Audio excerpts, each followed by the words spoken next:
Berlatar belakang di kota Paris, malam itu beberapa pria misterius menerima panggilan untuk datang ke sebuah bar. Sebagai catatan awal, mereka ini bukan orang sembarangan, melainkan deretan kriminal bayaran yang sangat ahli di bidangnya masing-masing. Di momen inilah kita mulai diperkenalkan dengan sang tokoh utamanya, seorang mantan agen CIA bernama Sam.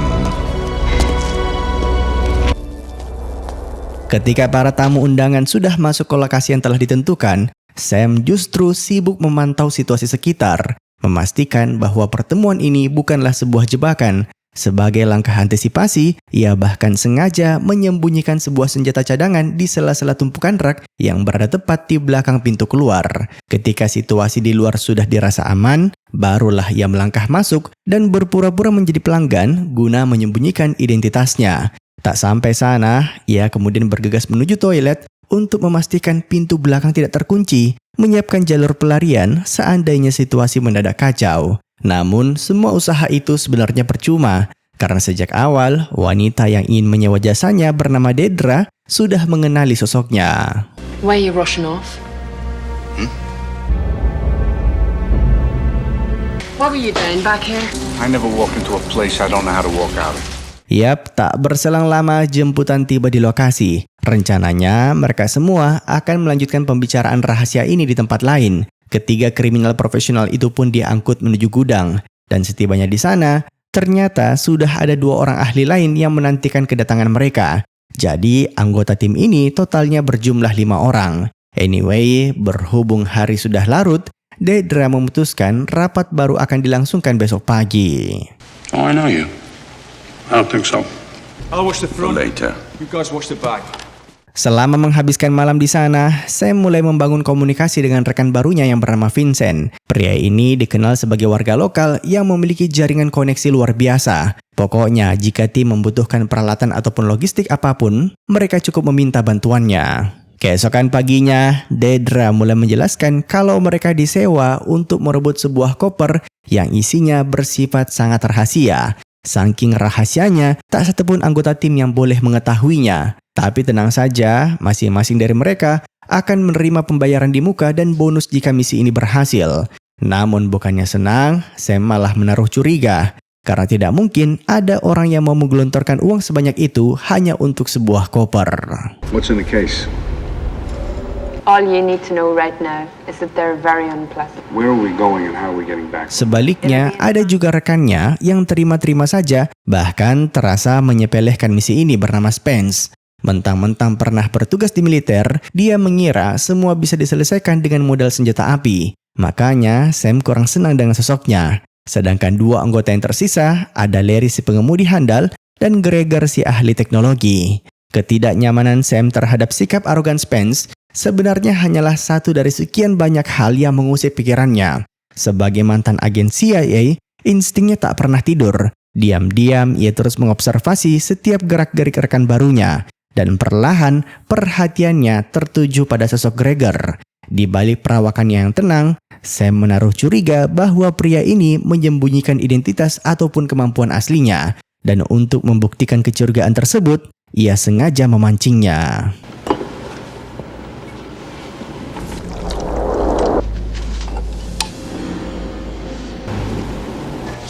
Malamnya, Dedra memerintahkan mereka untuk mengambil sejumlah senjata yang sudah dipesan dari seorang pemasok senjata ilegal. Namun, Gregor menolak untuk ikut dengan dalih masih sibuk menyiapkan beberapa teknologi yang akan mereka gunakan besok. Keempat anggota yang tersisa pun berangkat menuju lokasi, tapi entah kenapa Sam merasa ada yang tidak beres dengan transaksi ini. There they are. Kedua belah pihak menyepakati lokasi pertemuan di pinggir dermaga. Di momen krusial ini, Spence tiba-tiba berlagak sok jagoan. Ia mulai memberikan instruksi dan seakan menganggap dirinya sebagai pimpinan dari komplotan ini. Tak ingin memicu perdebatan yang tidak perlu, Vincent dan Sam memilih untuk menuruti arahannya. Namun tak berselang lama, terjadilah persiteruan. Di mana pihak penjual ternyata tak membawa semua barang yang diminta di satu mobil sekaligus. Sisanya ada di mobil yang berbeda. Dan anehnya, mereka dipaksa berpindah lokasi untuk mengambilnya. Namun bukannya curiga, Spence justru mengiyakan permintaan itu mentah-mentah.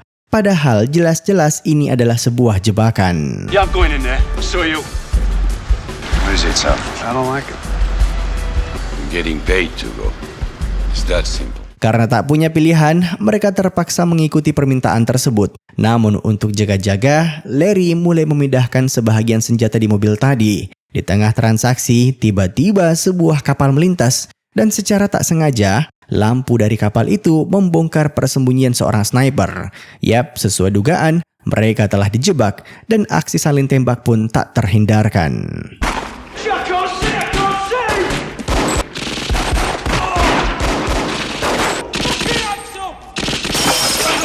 Suara tembakan memecah kesunyian malam dan langsung mengundang perhatian polisi.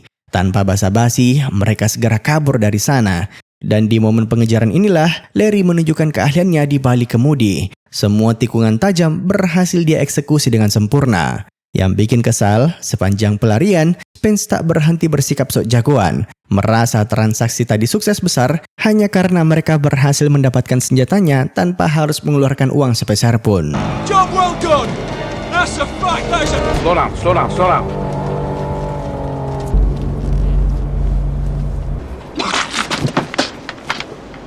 Insiden ini sendiri membuat Vincent menaruh hormat ke Sam. Ia sadar betul berkatnya lah mereka semua selamat dari jebakan tadi. Di waktu yang sama, Deidre diam-diam pergi ke stasiun kereta untuk bertemu atasannya. Ternyata selama ini wanita itu bukanlah otak dari operasi tersebut. Yang jadi pertanyaan, mengapa ia berusaha menyembunyikannya? Dan siapakah pria misterius ini? Russians are trying to bid for the case. They're staying at the Villa Belmare. We need to move now. Excuse me.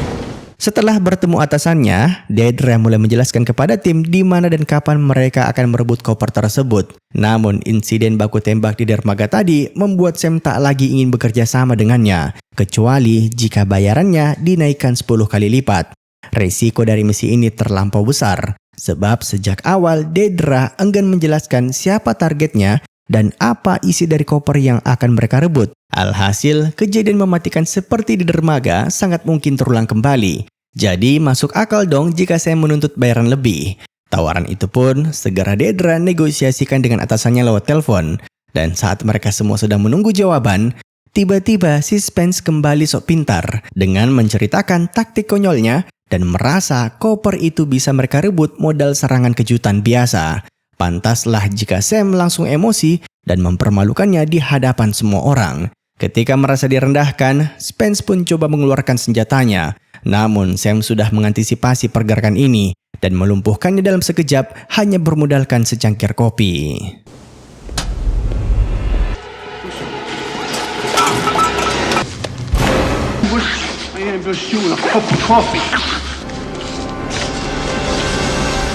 Buntut dari insiden memalukan tersebut, Spence akhirnya resmi dikeluarkan. Mantan militer arogan itu hanya bisa tertunduk malu saat diusir dari markas. Do I need to suggest that you forget us?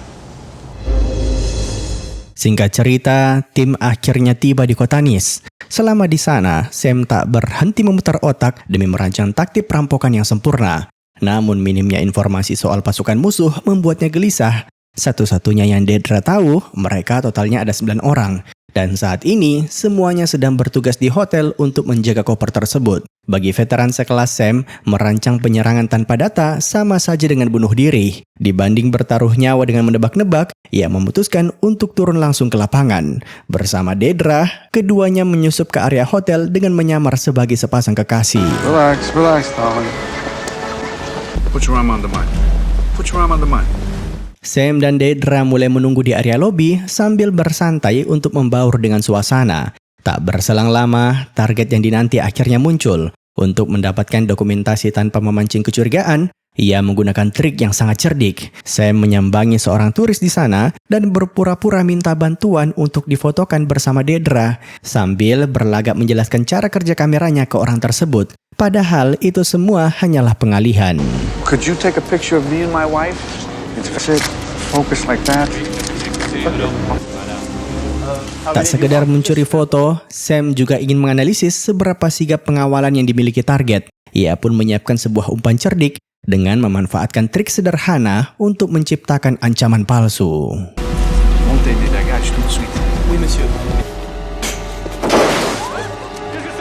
So? Oh, they're good. Melihat ketatnya penjagaan musuh, Sam menegaskan bahwa tim mereka yang hanya berempat tidak akan sanggup menembus pengawalan tersebut. Ia pun menyuruh Dedra menghubungi atasannya guna meminta tambahan 2 personel lagi. Sebenarnya, ini hanyalah trik jenius untuk membuktikan kecurigaan Sam bahwa sejak awal Dedra memang tidak bergerak sendirian. Let me go. There's no handler. There's only me. We've made a good plan, and we're gonna stick with it. Berdasarkan informasi terbaru, musuh ternyata sudah bergeser dan menginap di sebuah villa, sehingga rencana serangan malam ini terpaksa dibatalkan. Dibanding berdiam diri, Sam menyusul ke lokasi guna mencari informasi tambahan. Dan anehnya, Dedra tiba-tiba ngotot untuk ikut. Selama di sana, mereka melakukan pengintaian dari kejauhan. Dan agar tidak dicurigai oleh warga sekitar, mereka berpura-pura sibuk setiap kali ada mobil yang melintas. Masalahnya, tak lama kemudian, beberapa polisi mendekat. Keduanya pun terpaksa melakukan tindakan spontan dengan berciuman agar terlihat seperti sepasang kekasih. Namun, siapa yang menyangka momen canggung yang awalnya hanya sandiwara justru memunculkan perasaan suka di antara mereka. Beat system check. Keesokan paginya, seluruh anggota tim sudah berada di posisi masing-masing. Gregor, sang ahli IT, memegang peran krusial di hari itu, karena dialah yang bertugas untuk memantau pergerakan musuh melalui sinyal ponsel mereka. Bisa dibilang teknologi yang cukup mutakhir di tahun 90-an. Target is on the way. Konvoi musuh mulai bergerak meninggalkan villa dengan rangkaian total 4 mobil. Saat memulai perjalanan, mereka sama sekali tidak menyadari keberadaan mobil Dedra yang sengaja diparkirkan di pinggir jalan seolah sedang mogok. Tak lama setelah mereka melintas, ia pun mengikutinya dari belakang. Sementara itu, di titik berikutnya, Sam dan Vincent masih sibuk melakukan persiapan akhir dengan memasang sebuah jebakan. Salah satu yang unik dari scene ini adalah penggunaan teknologi milik Vincent yang mampu memanipulasi lampu lalu lintas. Pokoknya, begitu iring-iringan musuh mendekat, dia akan mengaktifkan alat tersebut. Dan di saat mereka sedang lengah, saat itulah momen bagi tim untuk melancarkan serangan kejutan.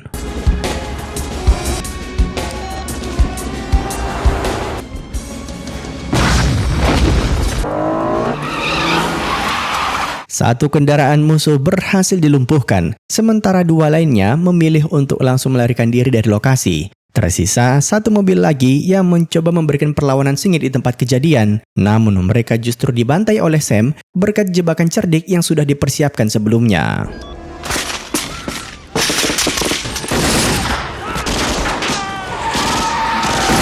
Ketika sebagian musuh di mobil itu sudah tumbang, mereka memutuskan untuk melarikan diri. Namun Sam dan Vincent tak tinggal diam dan mulai melakukan pengejaran. Pokoknya semua harus sesuai rencana. Jumlah iring-iringan yang sampai ke tempat Larry nantinya hanya boleh ada 2. Makanya untuk mengantisipasi hal seperti ini, Sam sudah menyiapkan sebuah senjata pamungkas.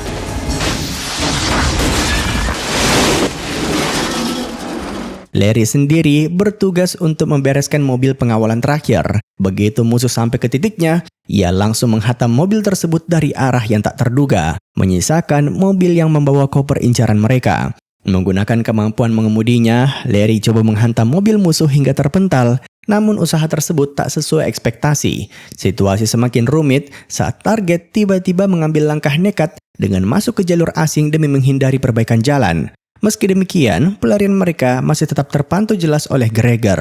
Target heading for Viennese. Aksi kejar-kejaran ini pun berpindah ke pusat kota Nice yang notabene jalannya kecil-kecil, sehingga ketika ada 2 mobil berkendara secara ugal-ugalan, terciptalah kekacauan luar biasa. Untung saja hal itu tak berlangsung lama, karena Larry akhirnya berhasil menyudutkan kendaraan targetnya. Di titik buntu itulah seluruh anggota tim akhirnya berkumpul, bersiap untuk melancarkan serangan pamungkas secara bersamaan.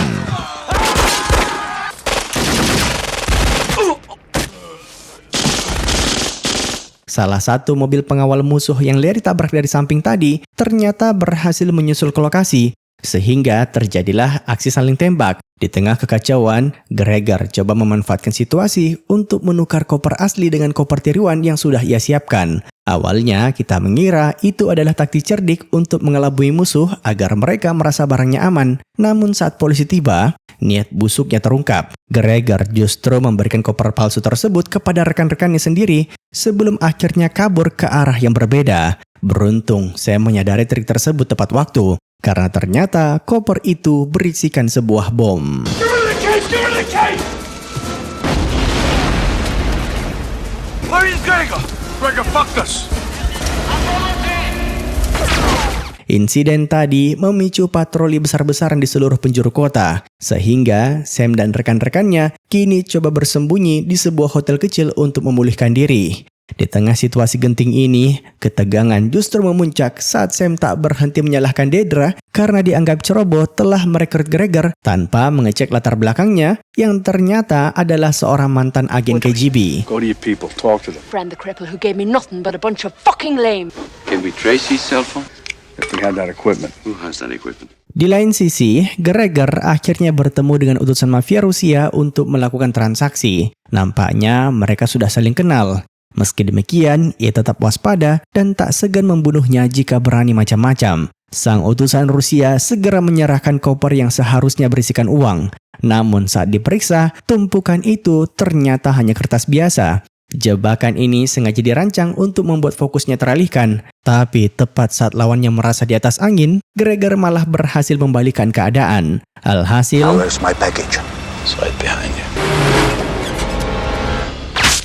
kala itu, sang bos mafia Rusia bernama Mickey terlihat sedang asik menemani kekasihnya latihan ice skating. Tapi suasana bahagia itu tidak berlangsung lama saat ia mendengar suara Gregor dari balik telepon.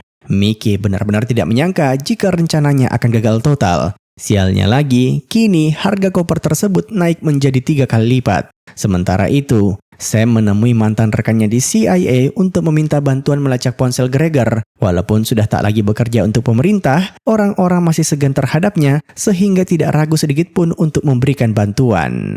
I thought you left. I did leave. You did leave. What's the number?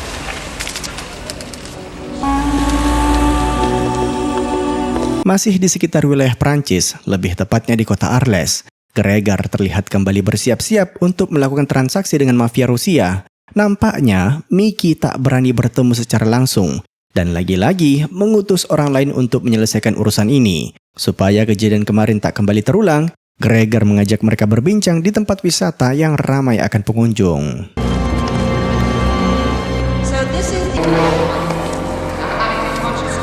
Berkat bantuan mantan rekannya kemarin, kini Sam dan rekan-rekannya juga sudah tiba di kota Arles dan bersiap-siap masuk ke tempat wisata. Namun kali ini ada yang janggal, karena tiba-tiba atasan Dedra juga ikut turun ke lapangan dan sepertinya berencana menyabotase rencana mereka.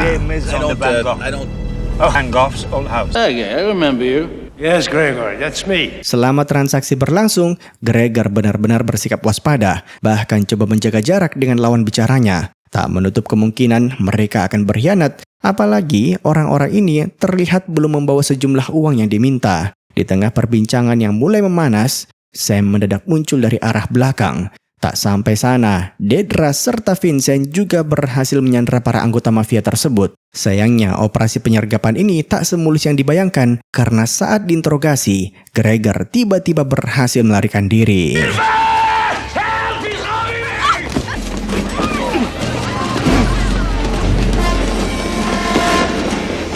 Gregor tahu betul Sam tak akan berani melepaskan tembakan di tengah kerumunan orang. Makanya ia tak berhenti memberikan perlawanan walaupun pistol sudah mengarah ke wajahnya. Di waktu yang sama, Vincent dan Dedra coba ikut menyusul ke sana. Tapi di tengah jalan, para mafia itu tiba-tiba melayangkan serangan kejutan dengan menjadikan seorang pengunjung sebagai sandera. Alhasil,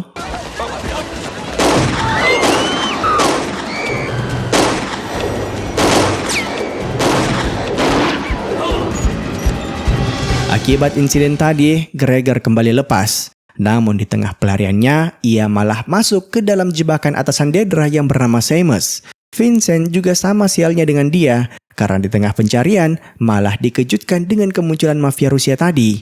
Untungnya, Sam muncul tepat waktu.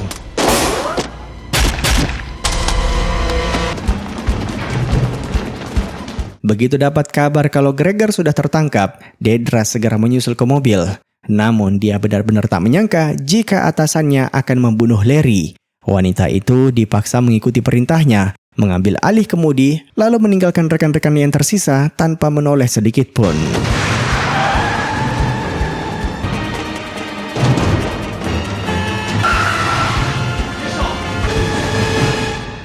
Sam benar-benar kecewa ketika wanita yang dicintainya tiba-tiba berkhianat. Namun tak ada waktu untuk meratapi itu semua, karena sekarang ia harus mencari cara mengobati luka di perutnya. Malam itu, Vincent pun langsung membawanya ke rumah kenalannya bernama Jean. Beruntung, tempat tersebut memiliki peralatan medis yang lengkap untuk mengeluarkan peluru di tubuhnya. Masalahnya, baik Vincent maupun Jean ternyata sama sekali tidak paham cara menggunakan alat-alat tersebut. Alhasil, sambil menahan rasa sakit, Sam terpaksa memberikan semua instruksi yang diperlukan selama operasi berlangsung. When he pulls it out, put the gauze in. There's gonna be a lot of blood.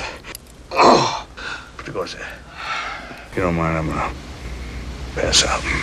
Gregor langsung dibawa kembali ke kota Paris dan disekap di sebuah apartemen tua. Selama di sana, Seamus tak berhenti melakukan penyiksaan demi mendapatkan informasi yang diinginkan. Di lain sisi, Dedra sebenarnya sangat kecewa dengan keputusan atasannya yang tiba-tiba mengubah jalannya operasi ini, apalagi sampai membunuh Larry tanpa alasan yang jelas. I was clearing up your mess. My mess! It's you that can't show your face. Isn't that the reason why I'm doing this job? Ketika saya masih terbaring di atas kasur, Jean diam-diam memperingati Vincent agar berhati-hati dengan sosoknya. Karena sebagai kriminal, harusnya mereka tak boleh berinteraksi dengan orang-orang yang pernah bekerja untuk pemerintah, apalagi seorang mantan agen CIA. Bisa saja ia berbohong soal statusnya. Namun Vincent tetap tidak peduli, karena bagaimanapun juga, tadi dia sudah berhutang nyawa. Bahkan demi balas budi, ia memohon agar Jean membantunya menemukan Gregor. Il faut qu'on retrouve des gens à Paris. Il m'a sauvé la vie. Je vais te les retrouver. Balik lagi ke Gregor yang akhirnya mau mengatakan di manakah koper itu saat ini berada. Ternyata dia lebih cerdas dari yang kita perkirakan, karena dibanding membawanya ke sana kemari, sejak beberapa hari yang lalu, ia telah mengirimnya lewat pos ke suatu titik, sehingga baru bisa diambil besok pagi. Singkat cerita, keesokan harinya, berkat koneksi Jean yang luar biasa, Sam dan Vincent mampu menemukan lokasi persembunyian Dedra di kota Paris. Tak berselang lama, orang yang dicari akhirnya muncul. Tapi Sam menyadari jika koper yang diincar tak terpantau di lokasi. Jadi dibanding menyerang sekarang, ada baiknya mereka menunggu hingga waktu yang tepat. All good things come to those who wait.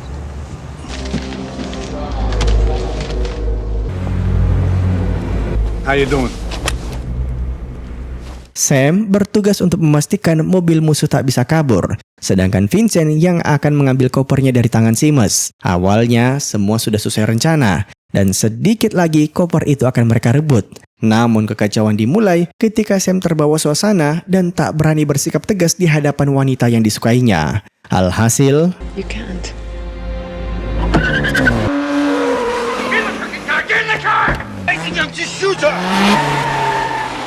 aksi kejar-kejaran kembali terjadi. Dedra yang panik tak segan untuk memacu mobilnya dengan kecepatan maksimal. Makanya tak mudah bagi Sam untuk menyusulnya.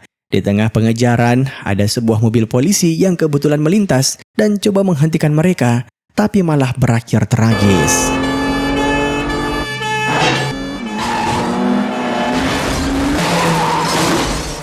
Pengejaran berlanjut dan akibat melaju dengan kecepatan tinggi di area padat penduduk, terjadi kekacauan luar biasa. Entah ada berapa warga yang terluka. Dedra benar-benar panik, bingung harus kabur kemana karena sejak awal tak ada yang menduga jika Sam akan kembali muncul. Saking gilanya, ketika jalan di hadapannya sedang macet total, ia nekat mengambil jalur yang berlawanan.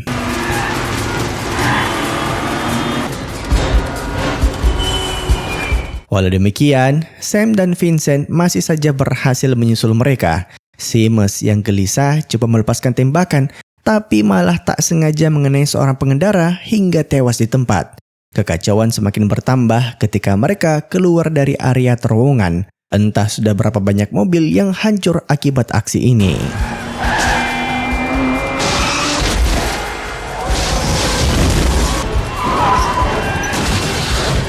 Di tengah kebingungan, Deidre malah bernasib sial karena tak sengaja masuk ke area proyek. Namun sesaat sebelum menemui jalan buntu, Vincent berhasil menembak bannya hingga menyebabkan mobilnya terjungkal.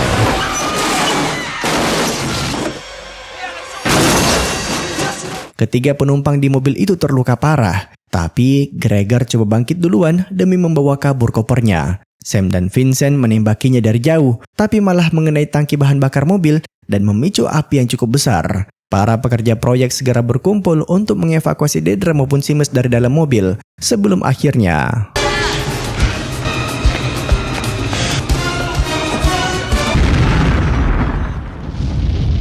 pengejaran tadi tak membuahkan hasil sama sekali. Gregor kabur bersama kopernya lewat jalur terowongan bawah tanah. Dan malam itu, Sam nyaris putus asa, memikirkan bagaimana lagi caranya untuk menemukan pengkhianat tersebut. Di tengah kebingungan, ada anak kecil tiba-tiba melintas sambil menenteng koper yang modelnya mirip dengan yang mereka incar. Seketika, ia pun teringat bahwa sejak operasi dimulai, Gregor selalu berdiam di markas dan tidak mungkin punya waktu untuk keluar membeli koper ataupun mengecatnya. Jangan-jangan ada orang lain yang membantunya selama ini, dan kemungkinan besar mafia Rusia itu sendiri. Pantas saja ia bersikeras untuk menjualnya kembali ke mereka walaupun sudah dikhianati. Sekarang dibanding capek-capek mencari Gregor, mending mereka cari saja si bos mafia Rusia yang mempekerjakannya, karena pasti keduanya akan kembali bertemu untuk melakukan transaksi.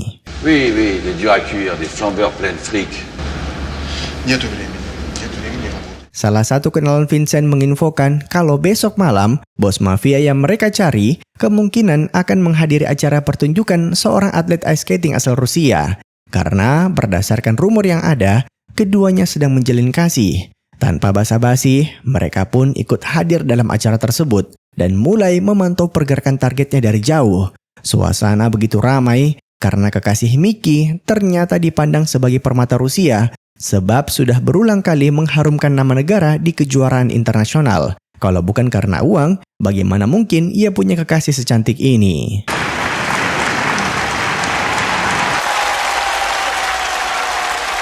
Anyway, acara pun dimulai. Mickey menyaksikan kekasihnya dari baris depan, sedangkan Sam dan Vincent berada tepat di seberangnya. Namun satu hal yang mereka tak sadari adalah, sejak tadi terdapat seorang sniper yang diam-diam ikut memantau jalannya pertunjukan.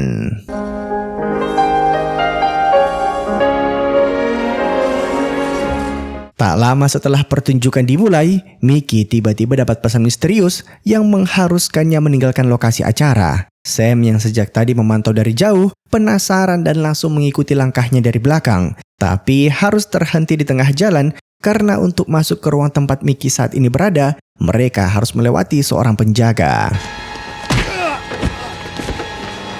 Yes, he is. Have the money. Sesuai dugaan, Gregor kembali menemui sang bos mafia. Pertemuan ini sebenarnya di luar rencana karena lebih cepat dari yang dijadwalkan. Semua itu bukan tanpa alasan. Gregor paham betul jika Mickey tak akan mau membayarnya kecuali ia menjadikan sesuatu yang berharga di hidupnya sebagai sandera. Ternyata sniper yang kita lihat tadi merupakan pembunuh bayaran yang dia sewa supaya Mickey tak berani macam-macam selama transaksi berlangsung. I worked with her for years. She never misses. 45 seconds to say that I'm leaving. To be unable to call, the friend will be shot. Ketika kedua belah pihak sudah memberikan barang yang diinginkan, Mickey tiba-tiba menodongkan senjatanya ke arah Gregor. Padahal jelas-jelas nyawa kekasihnya dalam bahaya. Karena seandainya dalam 40 detik ia tak mengabari sang sniper, maka nyawanya akan melayang. 30 seconds, Mickey.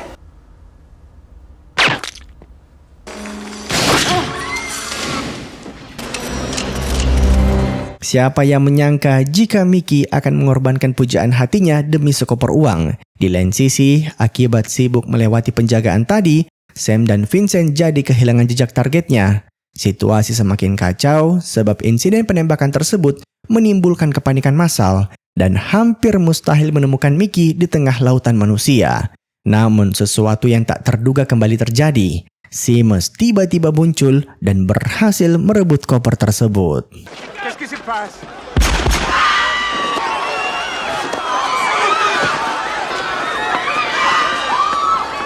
Jika Seamus berada di lokasi tersebut, Sam yakin Dedra pasti tak jauh dari sana. Makanya ia langsung fokus untuk mencari di kendaraan manakah wanita itu saat ini berada.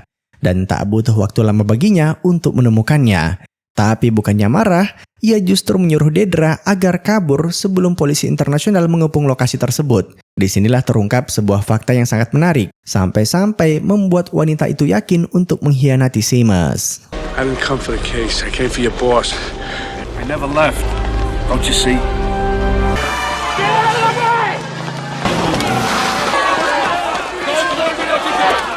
Siapa yang menduga jika selama ini Sam hanya berpura-pura keluar dari CIA demi menangkap Seamus. Tempat itu sudah dikepung dari segala arah. Namun bukannya menyerah, lagi-lagi ia nekat melarikan diri dan melepaskan tembakan hingga melukai tubuh Vincent. Take you in. I'll leave you here.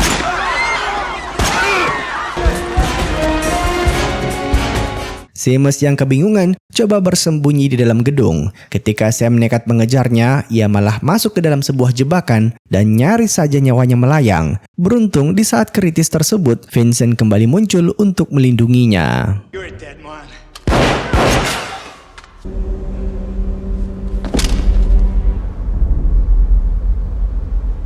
Beberapa hari kemudian, dunia dihebohkan dengan berita kematian Seamus yang ternyata berstatus sebagai mantan pimpinan pasukan pemberontak yang coba merontohkan pemerintahan Inggris selama 10 tahun terakhir. Uniknya, sampai akhir isi koper tersebut tak pernah disebutkan. Namun yang jelas, tadinya musuh ingin gunakan sebagai senjata politik. Dan dengan begitu, penyamaran Sam pun resmi berakhir.